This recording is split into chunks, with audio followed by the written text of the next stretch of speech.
Hi, this is Lenny Pfeffer, President of the Dorchester County Council, welcoming you to the Maryland Association of Counties Conduit Street Podcast, the show that discusses the issues and ideas shaping Maryland policy and politics today.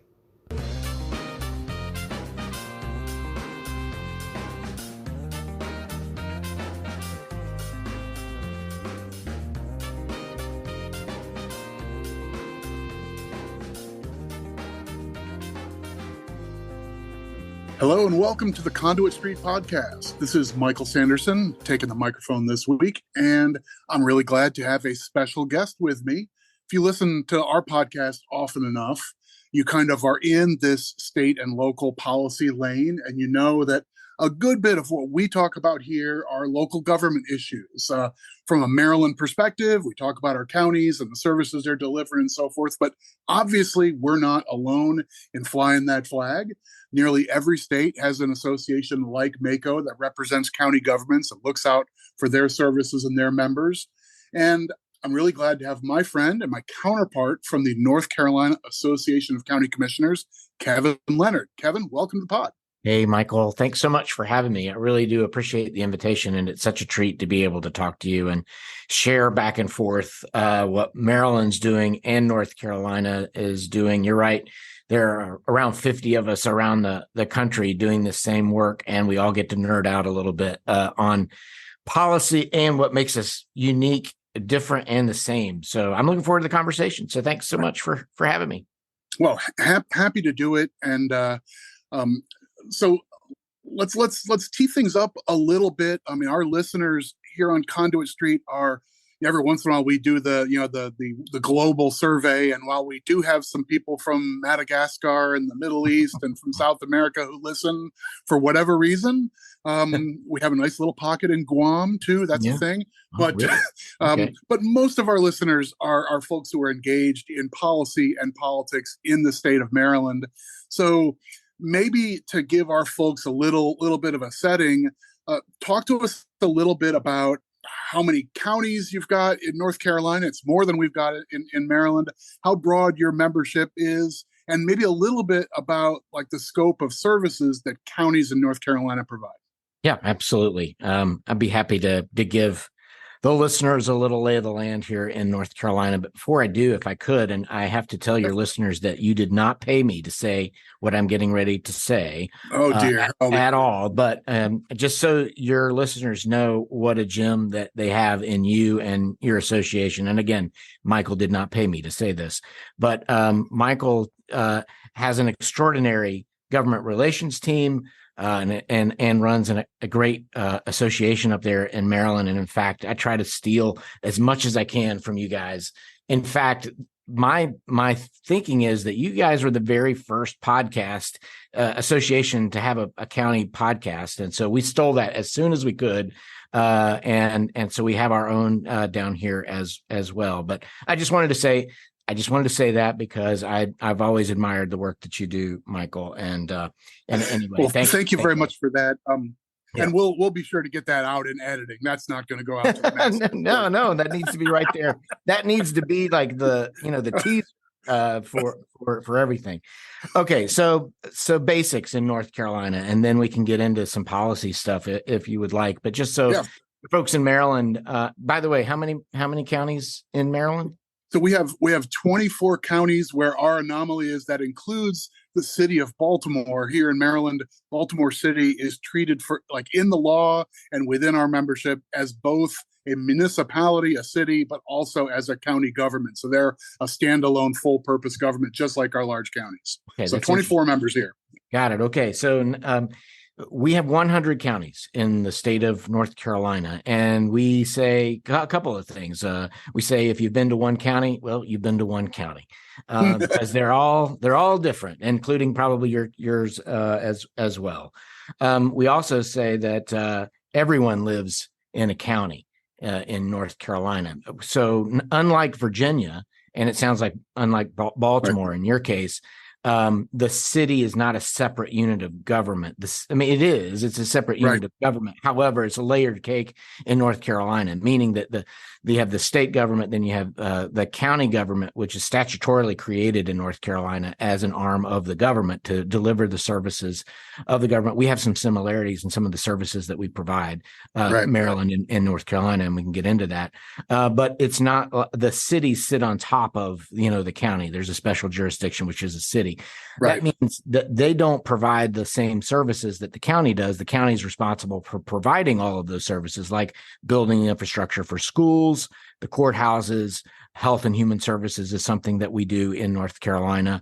And so we provide all of those services to all of the residents within that county. And each county has to provide all of those same services. So Tyrrell County, which is out on the coast for North Carolina, is likely one of our smaller counties with a population around 4,000. It fluctuates. It's actually downgrading. They're losing population in Tyrrell County.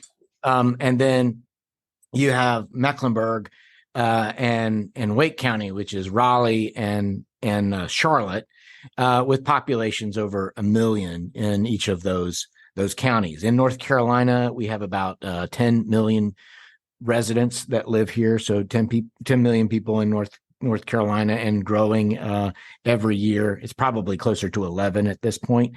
So a significant amount of population in North Carolina, and we've had a lot of people just moving here over the past decade plus. And so those demands, and they're moving into those population centers in what we would call the I-85 corridor or crescent from Charlotte, Mecklenburg County, through Winston-Salem, Greensboro, up in the middle part of the state over to the Raleigh area. Within then bigger other pockets down on the coast, like Wilmington and New Hanover County, and then Asheville over in Buncombe County in the western part of the state.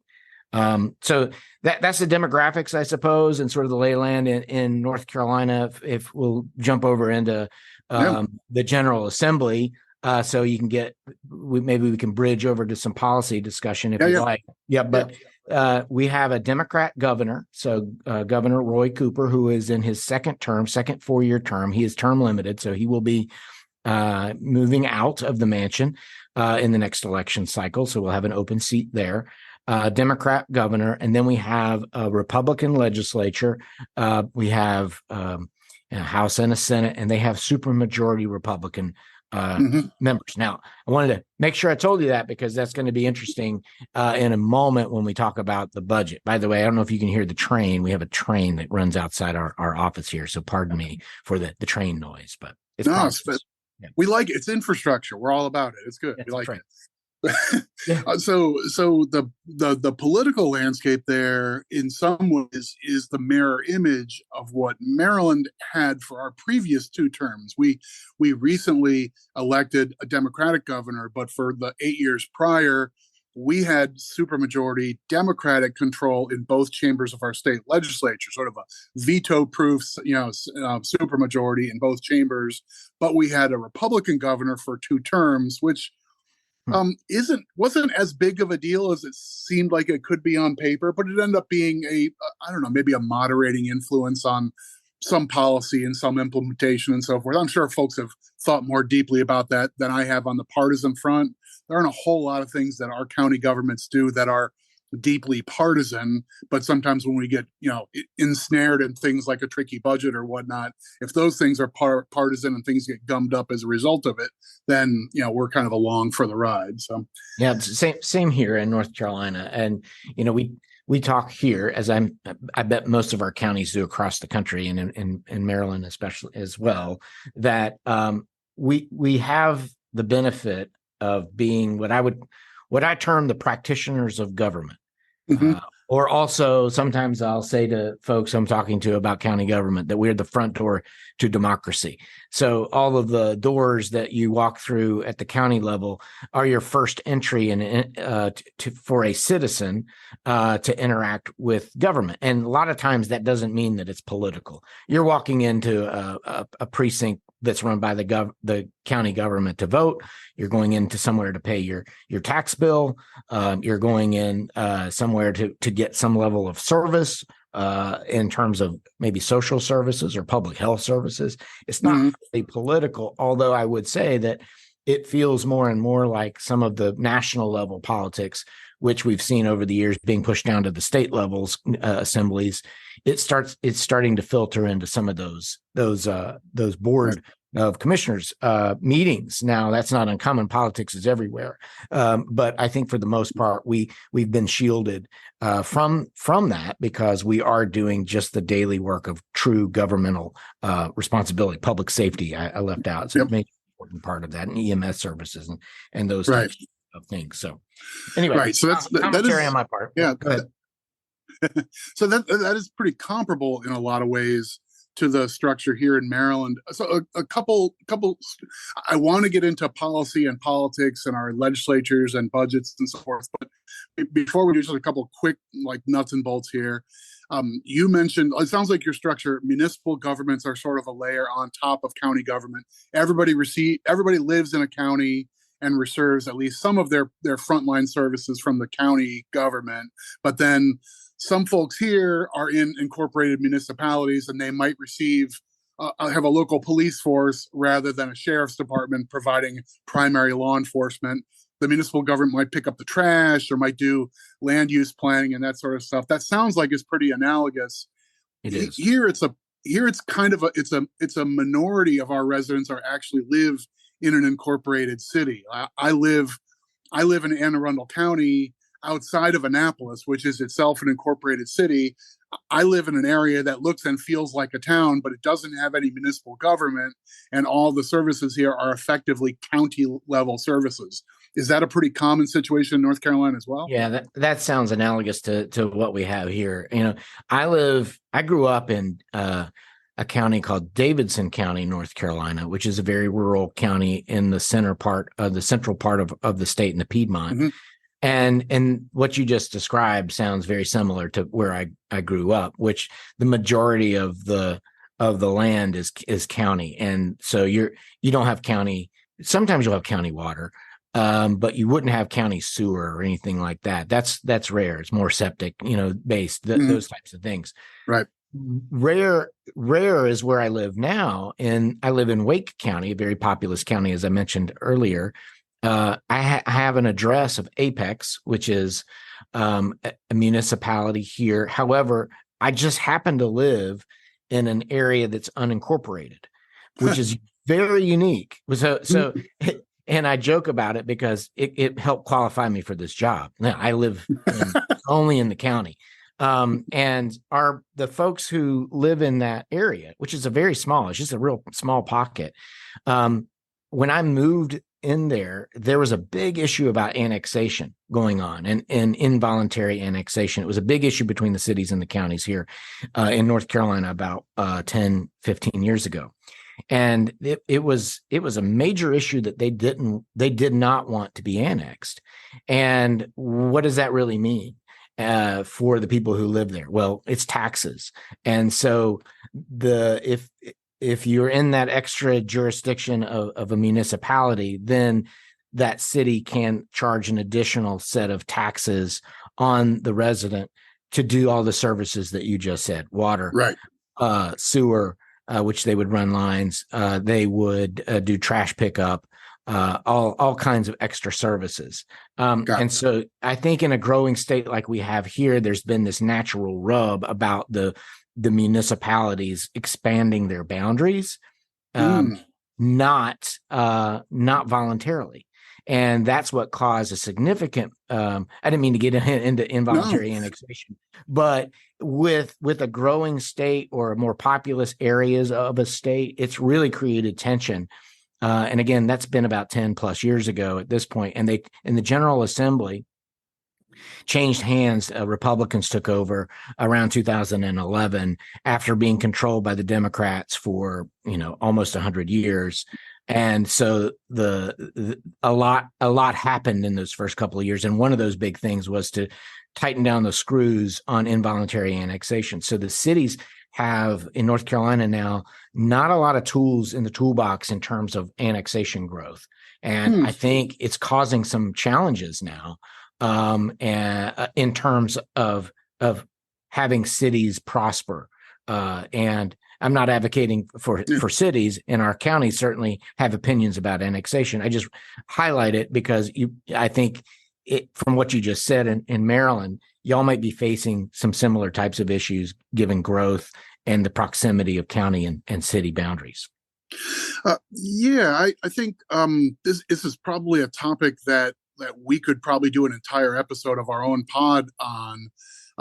But municipal annexation here has a different flavor sometimes. We have sometimes seen, so for the most part here, county governments do land use and planning and so forth, zoning and planning. And then within an incorporated municipality, they will sometimes take over that responsibility inside their own borders. And sometimes that means we will have aggressive developers who want to do a big project, and they've got an idea to turn a bunch of cornfields into a bunch of condos. Mm-hmm. And the county might say, listen, we can't approve the permits for that. We don't have the physical space. We don't think we have the water and sewer infrastructure. We don't have the space in our schools. We don't have the infrastructure that we control. So we really can't bear another 2,400 units in that corner of the county. So we'll red light approvals on some sort of big development. Then we'll find the private developer will say, well, actually, we're not all that far from an existing town. Let's see if we can get this area annexed into the town. And the town will say yes, where the county said no. So we've had examples of annexation which have put county governments and their own municipalities sometimes at odds with one another over how it affects growth management. So anyway, a variation on a theme, yep. but these intergovernmental local issues, I think they have their own chapter in every jurisdiction, and they're different one place versus another. But that's an issue that's present with local governments everywhere, I think. I agree. And what you just described is very familiar to us in terms of not only the planning aspect, the counties, the planning department and all of that. The cities here, and again, the assembly seems to be more punitive to the cities in this case in terms of growth and the regulations that the cities can place upon builders or private owners and things such as that. And anyway, it causes that level of conflict, I think, with the city and the assembly, and for the county as well as they're trying to plan for growth. And I would say, and maybe we can move on to another point, but the infrastructure piece is significantly important, especially right now with the ARPA funds that have come down. And our budget did just pass. I think we were talking about either that before, maybe you alluded to it, and we can talk about that. But there's $1.9 billion in our budget that just passed for water and sewer projects.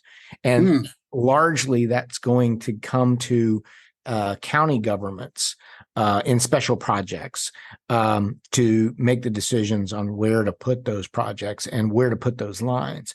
So it's this interesting dance between the counties and the cities and the state who is funding to where to site those lines, put them in. And of course, as you know, and probably most of your listeners know, where the water lines, sewer lines, broadband lines go, so does economic development follow. Sure. And so those are critical decisions that last, a generation, and we're just at that point. Yeah. So I want to get into the sort of the politics of the state budget, because I think that's fascinating. But while you're talking about this infrastructure investment, so that sounds like a big wave of public dollars coming out for water and sewer. Is most of that in the service of getting people who are on well and septic today onto some sort of a public system, whether it's county or municipal run? Is that the basic idea there to get that sort of stuff? Yeah, I think it's twofold, actually. I think there is some of that in there, but I think the assembly and our county leaders are more focused on new development. Okay. And because I think that there's a major focus on that, and like on economic development, not only not only residential, but business too. There are a lot of business parks and those types of things, especially out in rural North Carolina. I'm sure there is a component of it about getting people on water, municipal, Right. municipal in the sense that it's governmental water systems off of septic, etc. But I don't think that's the major driver there. I could be wrong, but I think that's my antenna is telling me that it's more about the economic development of bringing major manufacturing and business into rural North Carolina. If I could, Michael, I want to pivot a little bit onto broadband. And again, I know, related issue. I'm not probably taking you off of where you were trying to track, so I apologize. You can bring me back in, but no, I think this flow is great. Go ahead. So this past year, probably like I report to a 50-member board made up of commissioners. And by the way, our commissioners are they are our leaders in the North Carolina Association, but we represent the entire county. We take the position that if it's county related, we're helping out with the county managers, with the county department heads, all of it. If it's a county issue, we're taking care of it. We're looking after it. We're trying to be the best advocates and service providers we can to our members. We're led by the elected officials. So we have a 5-member executive committee. The member is elected to serve as a second vice president, and then they rotate up for about, it takes them 4 years to reach the president. So our president last year, who is now our immediate past president, focused on broadband. There's never been as much money in broadband than there is right now, whether it's through the ARPA Act, the American Rescue Plan Act, or the BEAD, and I can't remember what the acronym for BEAD stand for. You may remember that. But it's another governmental program with the emphasis to put fiber in the ground. Right. And she was focusing on that because she's from a very rural county called Washington County out in the eastern part of the state that has little to no fiber and connectivity. And it's just been her thing for 16 years. And so she brought that to light. So we spent that entire year last year working on broadband issues. And I think there's roughly about 1.5, almost $2 billion worth of funds that going into broadband right now. We counties don't have the authorization in the statute to build infrastructure, but we have programs that allow us to have input with the provider networks. So the for-profit providers, telecommunications industry, to help present RFPs with them to basically have them bid on where we want the fiber to go within the county. Again, very analogous to laying down a water line or a sewer line. If you put a fiber line out in that part of the county that really needs it, and I'm thinking more of our eastern counties or maybe some of our western counties in the mountains, which it's more expensive, of course, to put fiber into the mountains. But with COVID now, and people can work anywhere, and we have a lot of beautiful rivers and places to go, but they don't have connectivity. And I think people are looking at it as this is going to be another major infrastructure driver for the future economy in North Carolina, and I'm guessing in Maryland as well, and all across the country. Anyway, sorry to get on the broadband soapbox, but it's something that's huge in North Carolina right now. Right. Well, I think those issues. I think you're right that these are sort of these conduits go hand in hand. That the government can play the if we're doing bump set spike like a volleyball team, like sometimes the bump and the set can come from the public sector to say, here are the roadways, here's the workforce, and we've got an educated workforce and they're ready and so forth. And now we've got here's the water and sewer, and here's the broadband infrastructure. We're going to build it because we think they will come. And these are areas where we want to target growth. We want to support growth. So you put the pipes in the ground, you put the fiber in the ground, and it's going to show up. I mean, folks are going to want to occupy those spaces. We definitely learned that through the time of the pandemic. It sounds like your pro broadband president, maybe by happenstance, landed at just the right time when suddenly it became a national priority as everybody realized, all these kids doing their homework at Wendy's because they don't have a connection, to be able to do online schooling in 2020, suddenly the priority level of a lot of these projects went up. Feds came up with some dollars, a lot of grant money available, and it's going to show dividends for a really long time. So hats off to your leadership, your association, and we're seeing the same sort of stuff wave after wave here in Maryland for sure. I will. Final point on that is that we've been advocating for well over a decade, and there's a longer story here about the city of Wilson in North Carolina. If your listeners are interested in broadband policy and just how fun that is, just Google the city of Wilson, a green light. They were back in like the early like 2010 ish era. They decided to start offering their own service as a provider. Right. And the assembly came in again when it switched hands. The industry led a bill called Level the Playing Field that basically outlawed any governmental entity entering into the service provision. Counties, by the way, our position's always been, we don't want to provide service. We want to provide infrastructure. Okay, so that is a backdrop. Right. I think there's one more step to this. So we've been advocating for 10 years to build infrastructure. And we have not been successful in that because I think the industry doesn't want the thumb on the scale by the government to get into that marketplace. But I think there's one last step here, and it's when the money runs out, meaning when the ARPA money and the BEAD money and all the other FCC dollars or the RDOF monies run out for the subsidies, you're still going to have pockets in our counties, especially rural counties, who they're not wired.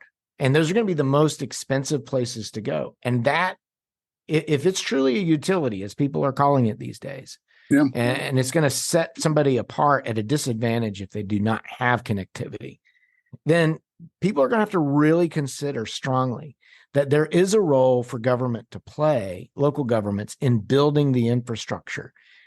Telecommunications industries should really think hard about that stance on their advocacy, because saying that government doesn't have a role, well, government's already got a role, about, billions and billions of dollars that they're subsidizing the cost on the build. The government's already involved.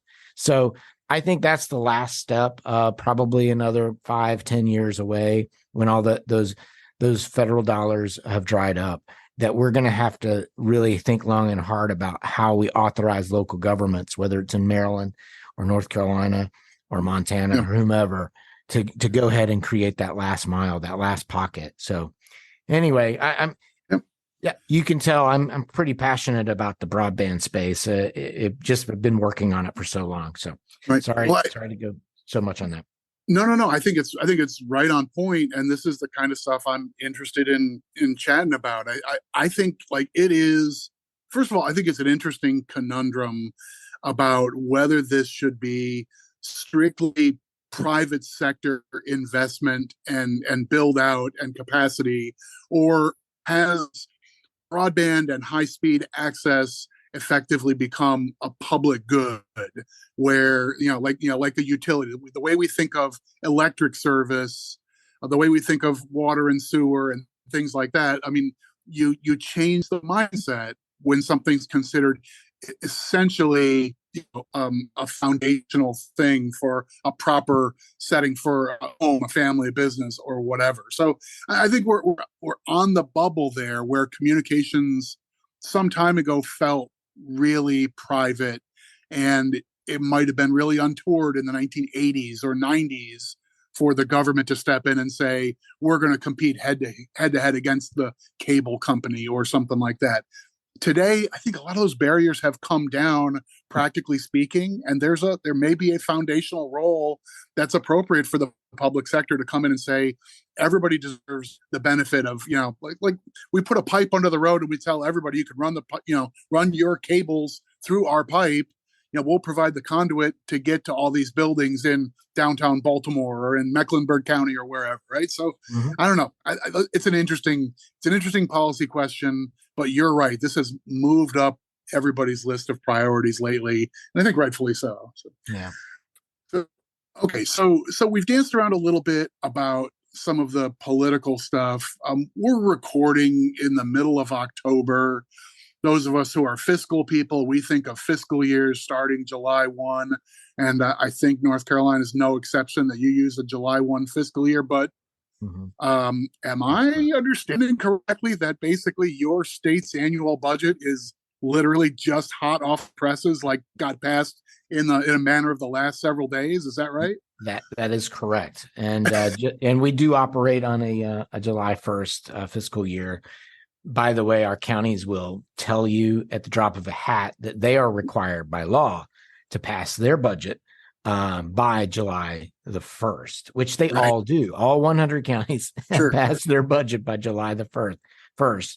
And so, and then, if you might recall in the description earlier, we have a General Assembly that is made up of 2 supermajority chambers.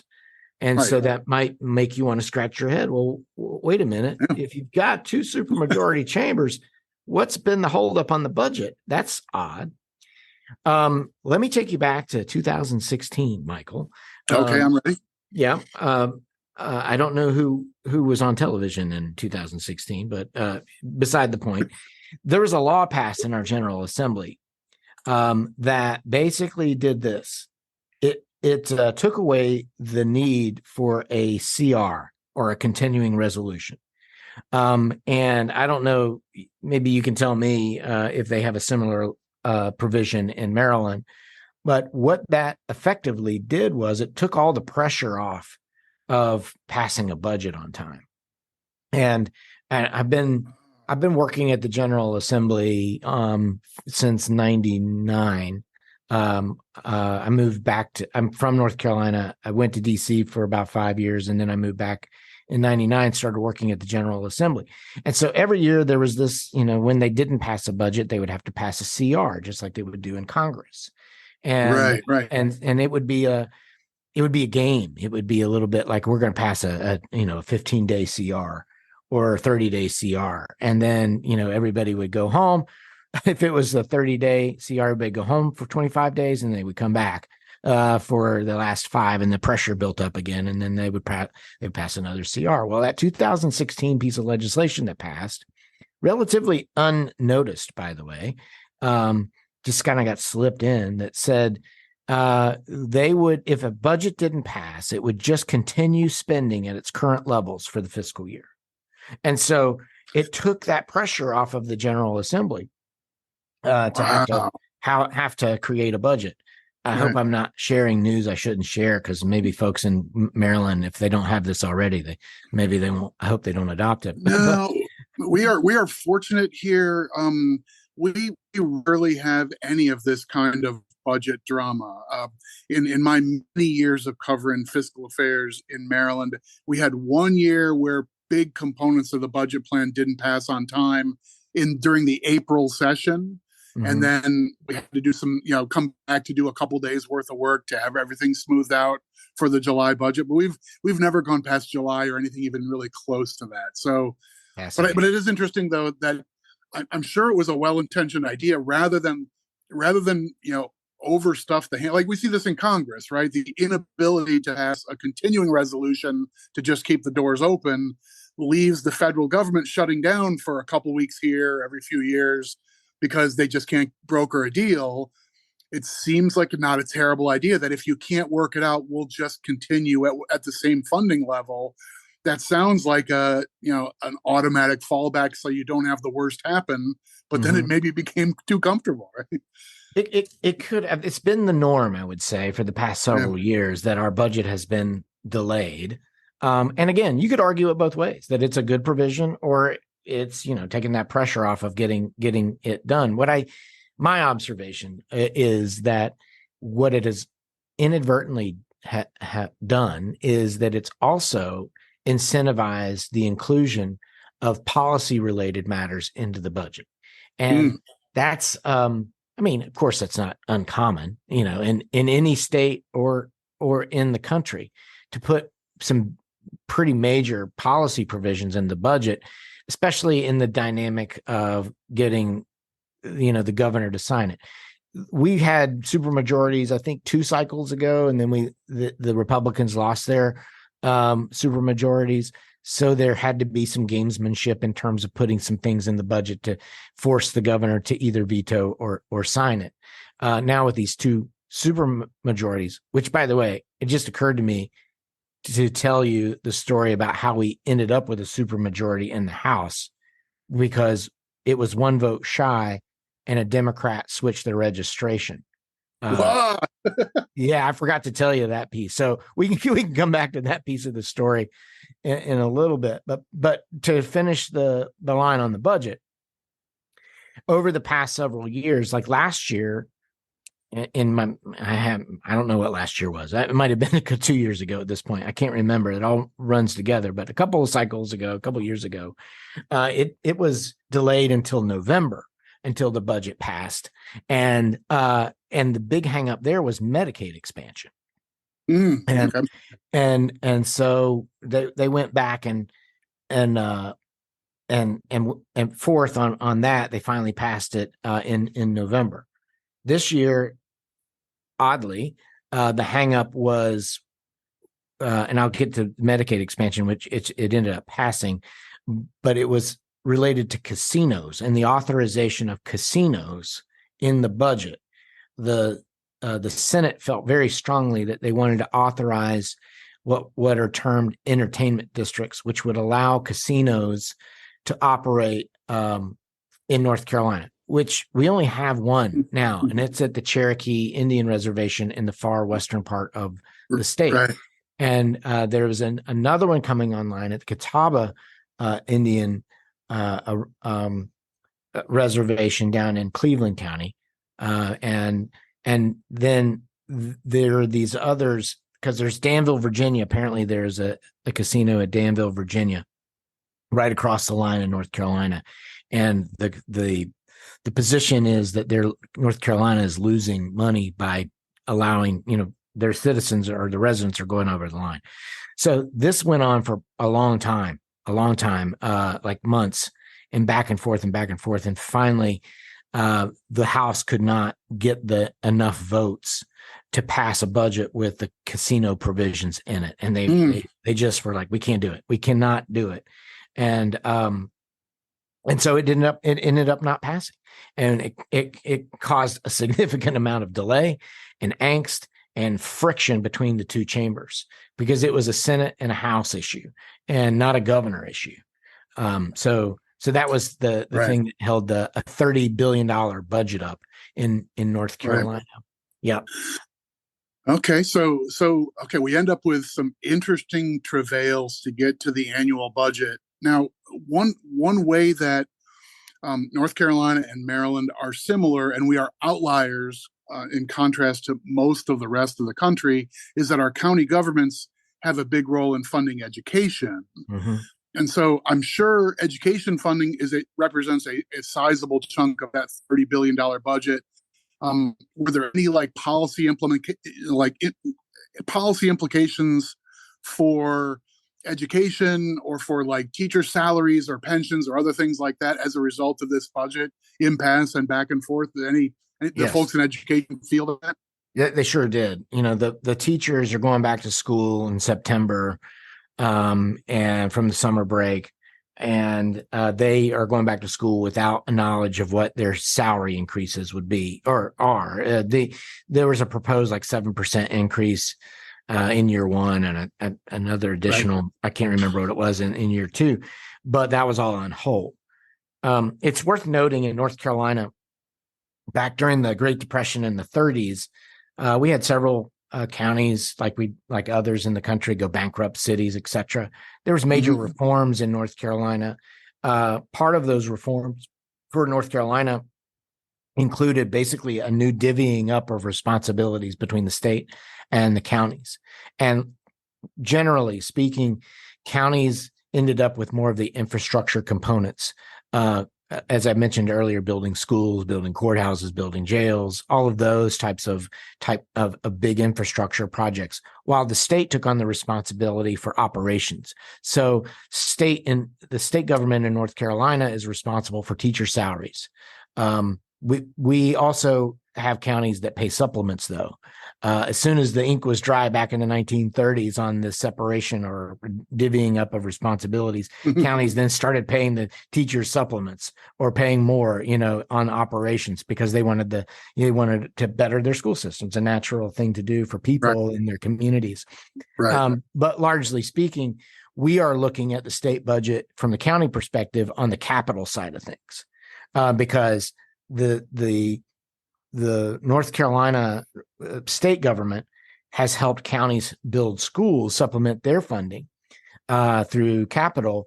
And in 2005, they passed a lottery. That was the first year we had a lottery, and it was promised that we were supposed to be getting 40% of all of those proceeds go into capital funding.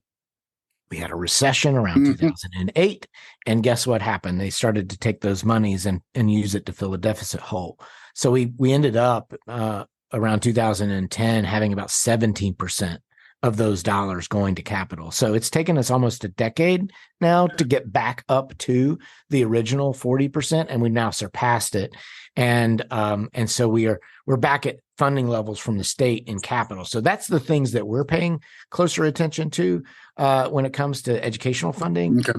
I'm curious, Michael, in Maryland, how, because we're paying a heavy attention, significant attention to the charter schools, and charter schools are a big issue here.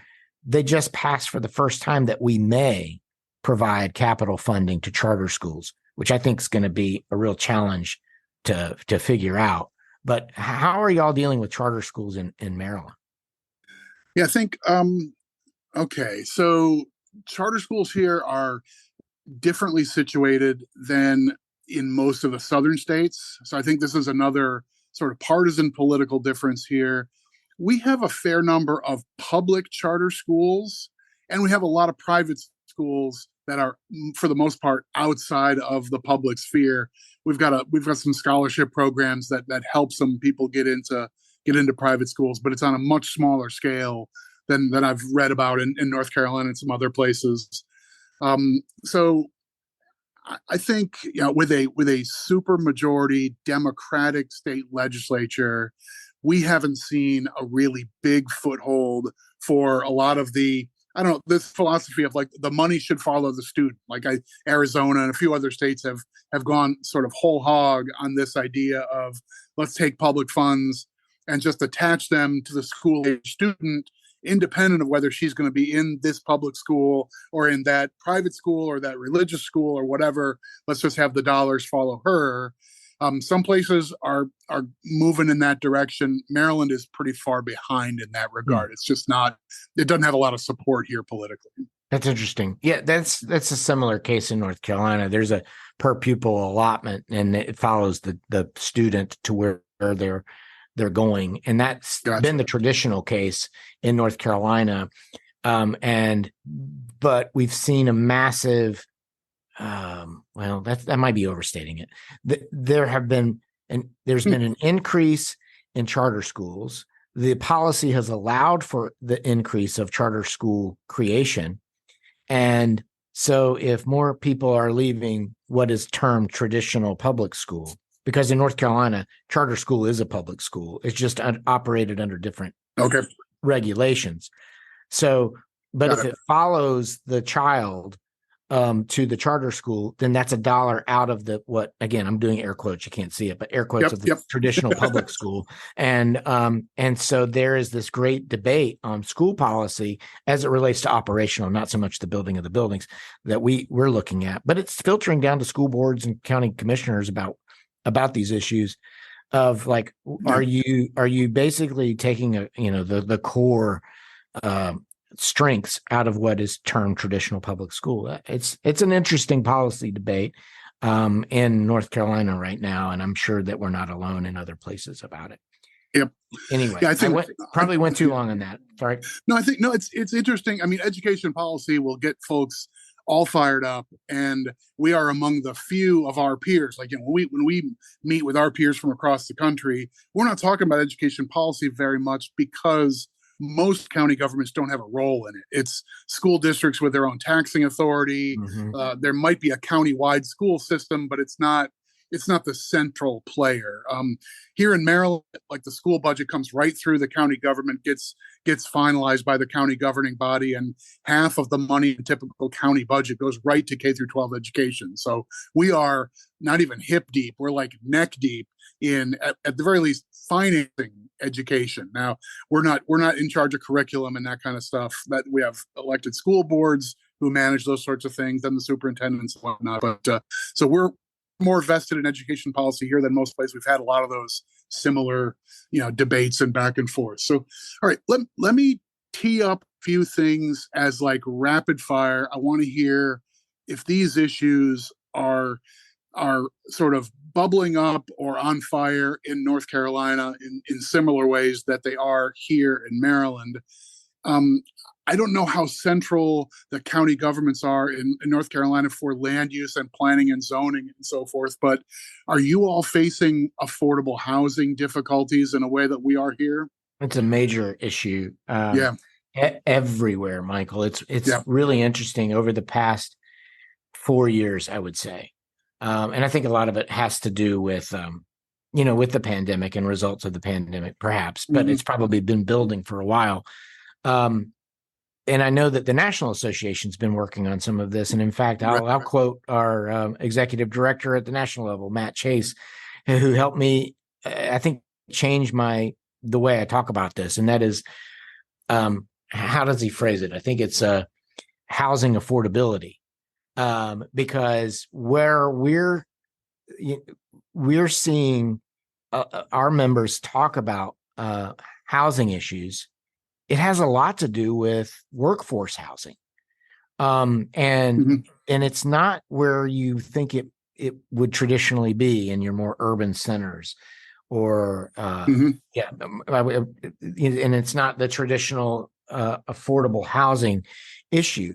For instance, anecdotally, there's a YMCA close to where I live, and I'm close to with some of the senior leadership there, and they've talked to me about, like, in our area, that they have people who, the people that work there, they're having struggles keeping them close because they can't find apartment housing or rental housing or houses in general to purchase. Because the wage isn't keeping up with the cost of the housing. And that's just pure workforce issues. And that's just an anecdotal story for me, but you insert anything into it's not only the why, it's a small business, it's even local government employers, county governments are having struggles with that. Yep. And they're having to move into another county to afford to live.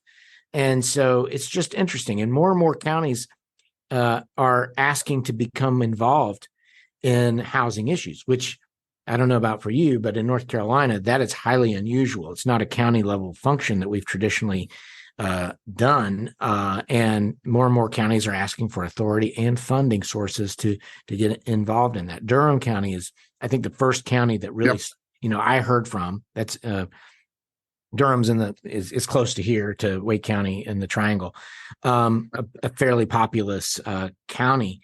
They were the first ones that I really went, when they were saying, we want to do a housing project. And I was like, you want to probably be careful with that. And now I think it's not only the big counties, it's the small and the rural ones as well. What's happening in Maryland? Is it similar? Yeah, it's similar, and it is everywhere. And this issue as a priority for local leaders has been like that hockey stick chart, right? It's, we've had for years and years, it's been, there have been problems in certain pockets of our state where for accessible housing, being able to have your teachers and your public safety employees live in the county they serve is a desirable outcome, but it would be hard in this place and hard in that place. I think there's just so many things working against us here. Some of it is like local permitting and so forth, and sometimes we get a black eye over it. But some of this is just interest rate shocks, with interest rates higher now than they have been for a pretty extended period of time. That alters affordability in the short term really dramatically. We're also seeing another thing, and I wonder if this is something you're experiencing.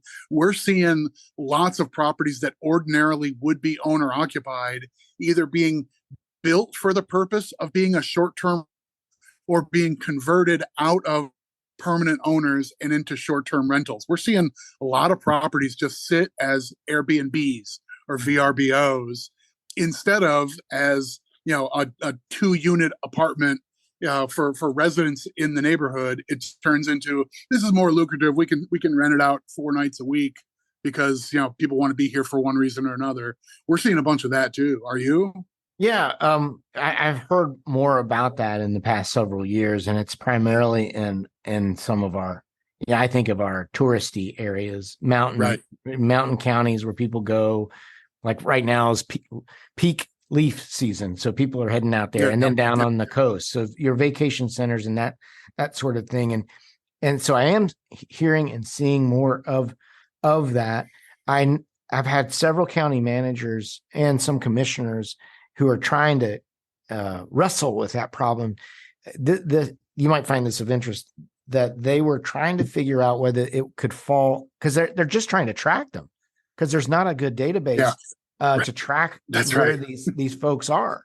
And so trying to have influence in the General Assembly has been a bit challenging in trying to create that database, how to track them. And so you can then properly tax them as a rental facility versus a property, et cetera. And so some of our counties have taken the thought, and success rate's been hit or miss here, is